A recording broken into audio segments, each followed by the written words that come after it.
Para completar la actividad diagnóstica, vamos a repasar dos de los puntos que estaban en dicha actividad. El primero es este ejemplo. Tenemos que en un gimnasio los instructores enseñan a sus estudiantes sobre el cuidado que se debe tener en el levantamiento de pesas y los riesgos que se pueden correr si no se toman las precauciones necesarias. Los instructores explican que deben empezar con poco peso y luego ir aumentando de acuerdo a su contextura física. Después de dicha explicación, realiza cada una demostración de las formas adecuadas del manejo del peso y la técnica al momento de levantar las pesas. Si un instructor levanta más peso que otro, pero al final dejan las pesas en el lugar inicial, se puede afirmar que A. La potencia de los dos instructores tiene diferente cantidad física. B. El que levanta más peso realiza menor cantidad de trabajo sobre las pesas. C. Ambos realizan la misma cantidad de trabajo sobre las pesas. Y D. El que levanta más peso realiza mayor cantidad de trabajo sobre las pesas. Es importante tener claro el concepto de trabajo. Trabajo es el producto del desplazamiento recorrido por un cuerpo por el valor de la fuerza. Entonces tenemos que es la variación de la posición de un cuerpo, es la variación de la posición de un cuerpo.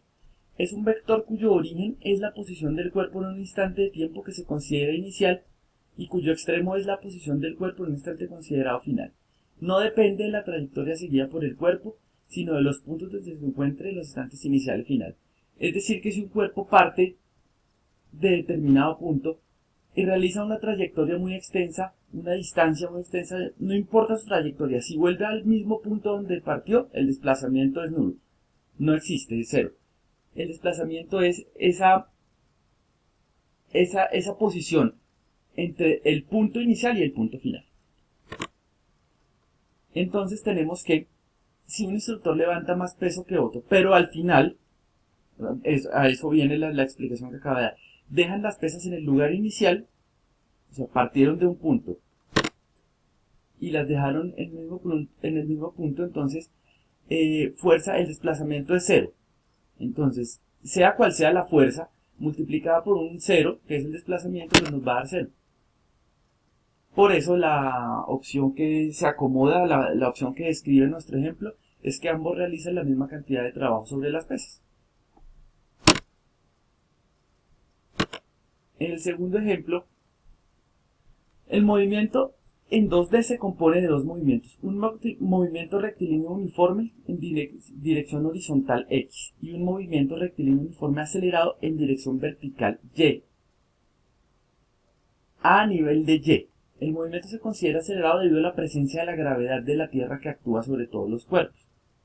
La gráfica que describe este movimiento en 2D es parabólica como se muestra a continuación. Cuando se analiza el vector aceleración de la partícula en el eje vertical y horizontal, se tiene que la gráfica que mejor se aproxima a esto. Tenemos estos cuatro ejemplos. El movimiento parabólico es una composición de dos movimientos.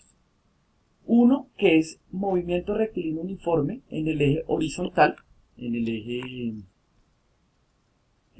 X, y un movimiento rectilíneo uniformemente acelerado en el eje vertical, en el eje Y. Un movimiento es rectilíneo cuando un objeto describe una trayectoria recta y es uniforme cuando su velocidad es constante en el tiempo.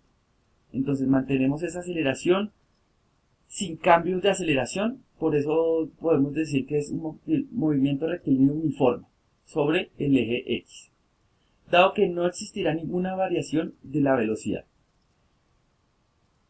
Por eso no existe aceleración. En el movimiento rectilíneo uniformemente acelerado la velocidad es variable, nunca permanece constante, por lo que será constante la aceleración. Entonces tenemos, analizando las gráficas, que en el ejemplo B, en nuestro eje X, la aceleración no es nula. Tenemos un vector que indica que hay una aceleración. Por tanto, pues ya descartamos esta opción.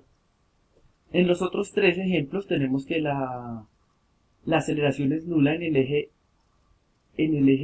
X, pero en el eje Y, si encontramos en el ejemplo C, la aceleración es variable y esto no puede ser porque la aceleración siempre es la fuerza de gravedad, la fuerza gravitacional, que siempre es constante.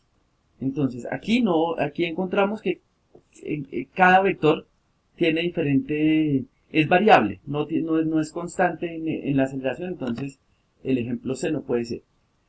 Nos quedamos con las dos que tienen aceleración en el eje Y constante. Pero, pues lógicamente tenemos que descartar la opción D porque pues la opción D tiene una aceleración hacia arriba y lógicamente pues la aceleración de la gravedad tiende siempre hacia abajo. Entonces nuestra opción es la opción A.